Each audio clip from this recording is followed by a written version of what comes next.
Hello, James Waldridge from the Fleet Safety Academy here in Cornwall with a Fleet Risk Management Nugget for you. I've recently been investigating an accident in the workplace.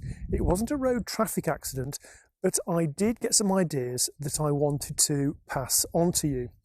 As part of the preparation for the investigation, I read an HSE document called Investigating Accidents and Incidents, a workbook for employers, safety union representatives and safety professionals, reference HSG 245. You can download it on the Health and Safety Executive website. The document gives a great question set to ensure you collect the right data on an incident, but I was interested in the second step, which covers the analysis of the information gathered. As you analyse an incident, you'll realise you need to gather more information, so the two activities go hand in hand.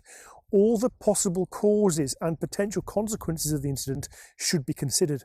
By looking at all the causes, you'll see that they come together in a complex way to cause the incident, and that timing can be everything.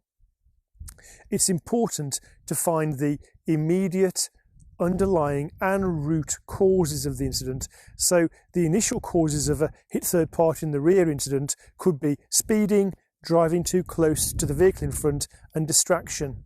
And for each of these causes, ask why, and keep asking why. Keep going until the answers are not worthwhile. It's best to get the management team involved in looking at the root causes, because there are often management failings involved in the complex web of causes of an incident. You can note the process on a flowchart, then note the relevant answers and develop an action plan for preventing a recurrence. Collision investigation is a key aspect of fleet risk management. You'll find a helpful worksheet in the HSE document I mentioned. I hope this is helpful. If you have any queries, please get in touch. Thank you.